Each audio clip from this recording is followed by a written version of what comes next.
Back ವೀಕ್ಷಕರೇ, ಒಳ ಮೀಸಲಾತಿಯಲ್ಲಿ ಉಂಟಾಗಿರ್ತಕ್ಕಂಥ ಕಗ್ಗಂಟು ಗೊಂದಲದ ಬಗ್ಗೆ ಹಾರ್ಮ್ಯಾಕ್ಸ್ ಇವತ್ತು ಮಾತನಾಡ್ತಾ ಇದೆ. ಸೊ ಒಂದು ಕಡೆ ರಾಜ್ಯದ ಜನರನ್ನ ಒಂದು ರೀತಿಗೆ ಸಂದಿಗ್ಧ ಪರಿಸ್ಥಿತಿಗೆ ತೆಗೆದುಕೊಂಡು ಬಂದು ನಿಲ್ಲಿಸಿದೆ ಸರ್ಕಾರ ಅಂದ್ರೂ ಸಹ ತಪ್ಪಾಗ್ಲಿಕ್ಕಿಲ್ಲ. ಯಾಕೆಂದ್ರೆ ನಿರ್ಧಾರವನ್ನ ತೆಗೆದುಕೊಳ್ಬೇಕಾದಂಥ ಜವಾಬ್ದಾರಿ ಸರ್ಕಾರದ ಮೇಲಿದೆ, ಸರ್ಕಾರದಲ್ಲಿ ಇರ್ತಕ್ಕಂಥ ಸಚಿವರುಗಳ ಮೇಲೆ ಇದೆ.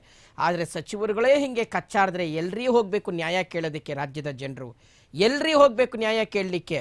ಒಂದು ಕಡೆ ಒಳ ಮೀಸಲಾತಿಗೆ ಆಗ್ರಹಿಸಿ ಇಷ್ಟು ವರ್ಷಗಳ ಕಾಲ ಹೋರಾಟ ನಡೀತು, ಆಯಿತು, ಒಳ ಮೀಸಲಾತಿ ಜಾರಿ ಮಾಡಿದ್ರಿ. ನಾಮಕಾವಸ್ಥೆಗೆ ಹೆಸರಿಗೆ ಮಾತ್ರ ನೀವು ಪರ್ಸೆಂಟೇಜನ್ನು ಡಿವೈಡ್ ಮಾಡಿಟ್ಟಿದ್ದೀರಿಯೇ ವಿನಃ ಅದನ್ನು ಜಾರಿ ಮಾಡುವಂಥ ಯಾವುದೇ ದೊಡ್ಡ ಮನಸ್ಸನ್ನು ನೀವು ರಾಜಕಾರಣಿಗಳು ಮಾಡ್ತಾ ಇಲ್ಲ. ಬಹಳ ನೋವಾಗ್ತಾ ಇದೆ ವಿಚಾರ ಹೇಳಲಿಕ್ಕೆ. ಸೊ ಓಕೆ, ಇದ್ರ ಬಗ್ಗೆ ಒಂದು ಪ್ಯಾಕೇಜ್ ಇದೆ ವೀಕ್ಷಕರೇ, ನೋಡ್ಕೊಂಬರೋಣ.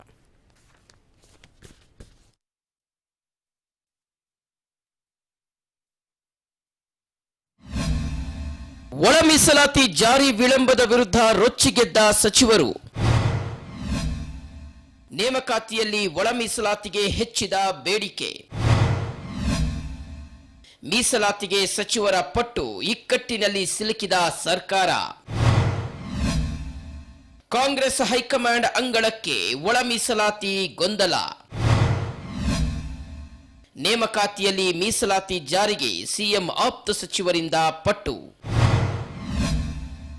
ಮೀಸಲಾತಿ ಜಾರಿ ಮಾಡದಿದ್ರೆ ಸಚಿವ ಸ್ಥಾನಕ್ಕೆ ರಾಜೀನಾಮೆ ಬೆದರಿಕೆ. ಮೀಸಲಾತಿ ವಿಚಾರವಾಗಿ 17% ಎಸ್ಸಿ ಮೀಸಲಾತಿಗೆ 6-6-5 ಅನುಪಾತದಲ್ಲಿ ಮೀಸಲಾತಿ ಘೋಷಿಸಿದ್ದ ಸರ್ಕಾರ ಇದೀಗ ಕೋರ್ಟ್ ತಡೆಯಾಜ್ಞೆ ಕಾರಣಕ್ಕಾಗಿ ಹಳೆಯ ಮೀಸಲಾತಿ ಅಡಿಯಲ್ಲಿ ನೇಮಕಾತಿ ಮಾಡುವ ತೀರ್ಮಾನ ಮಾಡಿತ್ತು. ಹೀಗಾಗಿ 15% ಒಳ ಮೀಸಲಾತಿ ಕೊಡಿ ಅಂತ ಪಟ್ಟು ಹಿಡಿದಿದ್ದಾರೆ. ಸರ್ಕಾರಿ ಹುದ್ದೆಗಳ ನೇಮಕಾತಿಯಲ್ಲಿ ಒಳ ಮೀಸಲಾತಿ ಪಾಲನೆ ಮಾಡದೇ ಇರೋದು ಇದೀಗ ಆಕ್ರೋಶಕ್ಕೆ ಕಾರಣ ಆಗಿದೆ. ಒಳ ಮೀಸಲಾತಿ ವಿಚಾರವಾಗಿ ದಲಿತ ಸಮುದಾಯದ ಎಡಗೈ ಮತ್ತು ಬಲಗೈ ನಾಯಕರ ನಡುವೆ ಜಟಾಪಟಿ ತೀವ್ರಗೊಂಡಿದೆ. ಒಳ ಮೀಸಲಾತಿ ವಿಚಾರವಾಗಿ ಕಾಂಗ್ರೆಸ್ ಸಚಿವರ ಮಧ್ಯೆ ಜಟಾಪಟಿ ತಾರಕಕ್ಕೇರಿದ ವಿಚಾರ ಹೈಕಮಾಂಡ್ ಮಟ್ಟಕ್ಕೆ ಹೋಗಿದೆ. ಹೌದು, 56,000 ಹುದ್ದೆಗಳ ನೇಮಕಾತಿಯಲ್ಲಿ ಒಳ ಮೀಸಲಾತಿ ಅನ್ವಯಿಸದೆ ನೇಮಕಾತಿ ಮಾಡಲು ಸರ್ಕಾರ ನಿರ್ಧರಿಸಿರೋದು ಇದೀಗ ಎಡಗೈ ಮತ್ತು ಬಲಗೈ ಸಮುದಾಯಗಳ ಸಚಿವರ ನಡುವೆ ಜಟಾಪಟಿಗೆ ಕಾರಣ ಆಗಿದೆ. ಕೈಗೆ ಬಂದ ತುತ್ತು ಬಾಯಿಗೆ ಬಂದಿಲ್ಲ ಎಂಬಂತೆ ಆತಂಕಕ್ಕೆ ಒಳಗಾಗಿರುವ ಪರಿಶಿಷ್ಟ ಜಾತಿಯ ಎಡಗೈ ಸಮುದಾಯದ ಸಚಿವರು ತೀವ್ರ ಅಸಮಾಧಾನಗೊಂಡಿದ್ದಾರೆ.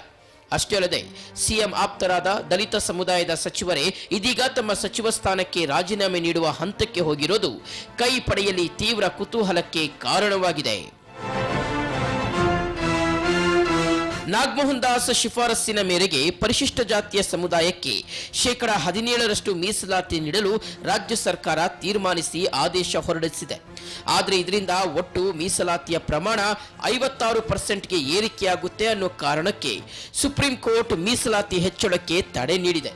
ಹೀಗಾಗಿ ಧಾರವಾಡದಲ್ಲಿ ನಡೆದ ನೇಮಕಾತಿ ಆಗ್ರಹದ ಹೋರಾಟಕ್ಕೆ ಮಣಿದ ರಾಜ್ಯ ಸರ್ಕಾರ 50% ಮೀಸಲಾತಿಯನ್ನು ಆಧರಿಸಿ 56,000 ಹುದ್ದೆಗಳ ನೇಮಕ ಮಾಡಿಕೊಳ್ಳಲು ಕ್ಯಾಬಿನೆಟ್ನಲ್ಲಿ ತೀರ್ಮಾನಿಸಿದೆ. ಆದರೆ ಈ ಹುದ್ದೆಗಳ ನೇಮಕದ ವೇಳೆ ಪರಿಶಿಷ್ಟ ಜಾತಿ ವರ್ಗಕ್ಕೆ ಈ ಹಿಂದೆ ಮೀಸಲಾಗಿದ್ದ 15% ಮೀಸಲಾತಿಯನ್ನ ಒಳ ಮೀಸಲಾತಿ ಆಧರಿಸಿ ಮಾಡುವ ಬದಲು ನೇರ ನೇಮಕಾತಿ ಮಾಡಲು ಸರ್ಕಾರ ತೀರ್ಮಾನಿಸಿರೋದು ದಲಿತ ಸಚಿವರ ಆಕ್ರೋಶಕ್ಕೆ ಕಾರಣವಾಗಿದೆ. ನೇಮಕಾತಿಯಲ್ಲಿ 15% ಮೀಸಲಾತಿಯ ಒಳಗೂ ಒಳ ಮೀಸಲಾತಿಯನ್ನ ಕೊಡಬೇಕು. ಒಳ ಮೀಸಲಾತಿಯನ್ನು ಅನ್ವಯಿಸಿಯೇ ನೇಮಕಾತಿಯನ್ನ ಮಾಡಬೇಕೆಂದು ಸಚಿವರಾದ ಕೆಎಚ್ ಮುನಿಯಪ್ಪ ಹಾಗೂ ಆರ್.ಬಿ. ತಿಮ್ಮಾಪುರ ಪಟ್ಟು ಹಿಡಿದಿದ್ದಾರೆ. ಹೀಗಾಗಿ ಸಚಿವರ ಪಟ್ಟಿನಿಂದ ಇಕ್ಕಟ್ಟಿಗೆ ಸಿಲುಕಿರುವ ಸಿಎಂ ಸಿದ್ದರಾಮಯ್ಯ ನೇತೃತ್ವದ ಸರ್ಕಾರ ಇದೀಗ ಸಭೆ ಮೇಲೆ ಸಭೆ ಹಾಗೂ ಸಚಿವ ಸಂಪುಟ ಸಭೆಯಲ್ಲಿ ಒಳ ಮೀಸಲಾತಿ ಹಂಚಿಕೆ ಮಾಡುವ ಬಗ್ಗೆ ಚರ್ಚೆ ನಡೆಸಿದೆ. ಅಲ್ಲದೆ ನೇಮಕಾತಿಯಲ್ಲಿ ಎಡಗೈ ಸಮುದಾಯಕ್ಕೆ ಒಳ ಮೀಸಲಾತಿ ಸಿಗದಿದ್ರೆ ಸಚಿವ ಸ್ಥಾನಕ್ಕೆ ರಾಜೀನಾಮೆ ನೀಡೋದು ಸಚಿವರಾದ ತಿಮ್ಮಾಪುರ, ಮುನಿಯಪ್ಪ ಅವರ ನಿರ್ಧಾರ. ಹೀಗಾಗಿ ಇಬ್ಬರೂ ಹಿರಿಯ ಸಚಿವರ ಪಟ್ಟಿನಿಂದ ಸಿಎಂ ಸಿದ್ದರಾಮಯ್ಯ ಇದೀಗ ಇಕ್ಕಟ್ಟಿಗೆ ಸಿಲುಕುವಂತಾಗಿದೆ.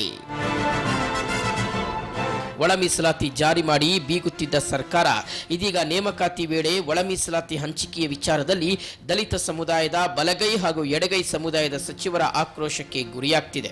ಇದೇ ವಿಚಾರದ ಬಗ್ಗೆ ಮುಂದಿನ ಕ್ಯಾಬಿನೆಟ್ ಸಭೆಯಲ್ಲಿ ಮಹತ್ವದ ಚರ್ಚೆ ನಡೆಯಲಿದ್ದು ಆ ಸಂಪುಟ ಸಭೆಯಲ್ಲಿ ಮೀಸಲಾತಿ ಹಂಚಿಕೆಯ ವಿಚಾರ ಬಗೆಹರಿಯದಿದ್ರೆ ಬಜೆಟ್ ಅಧಿವೇಶನದಲ್ಲೇ ಸಚಿವರು ರಾಜೀನಾಮೆ ನೀಡುವ ಬೆದರಿಕೆ ಹಾಕಿರೋದ್ರಿಂದ ಇದೀಗ ಕಾಂಗ್ರೆಸ್ಗೆ ಬಿಗ್ ಶಾಕ್ ಎದುರಾಗಿದೆ. ಒಟ್ಟಾರೆ ನಾಯಕತ್ವ ಬದಲಾವಣೆಯ ಚರ್ಚೆಯ ನಡುವೆ ಸಿಎಂ ಸಿದ್ದರಾಮಯ್ಯನವರಿಗೆ ಒಂದಲ್ಲ ಒಂದು ಹೊಸ ಸವಾಲು ಎದುರಾಗ್ತಿದೆ. ಎಲ್ಲ ಸಮುದಾಯದಲ್ಲೂ ಸಿಎಂ ಸಿದ್ದು ಪರವಾಗಿ ನಿಲ್ಲುವ ಆಪ್ತ ಸಚಿವರಿಂದಲೇ ಈ ಬಾರಿ ಬಿಕ್ಕಟ್ಟು ಸೃಷ್ಟಿಯಾಗಿರೋದು ಸದ್ಯಕ್ಕೆ ಸಿದ್ದರಾಮಯ್ಯನವರ ಟೆನ್ಷನ್ ಹೆಚ್ಚಿಸಿದೆ. ಈ ಎಲ್ಲ ಸವಾಲುಗಳನ್ನು ಸಿದ್ದರಾಮಯ್ಯ ಹೇಗೆ ಮೆಟ್ಟಿ ನಿಲ್ತಾರೆ, ಆಪ್ತರ ಮುನಿಸು ತಣಿಸಲು ಯಾವ ಪರಿಹಾರ ಸೂತ್ರವನ್ನ ಕಂಡುಕೊಳ್ತಾರೆ ಅನ್ನೋದೇ ಸದ್ಯದ ಕುತೂಹಲ. ಐಶ್ವರ್ಯ, ಆರ್ಮ್ಯಾಕ್ಸ್ ನ್ಯೂಸ್ ಕನ್ನಡ, ಬೆಂಗಳೂರು.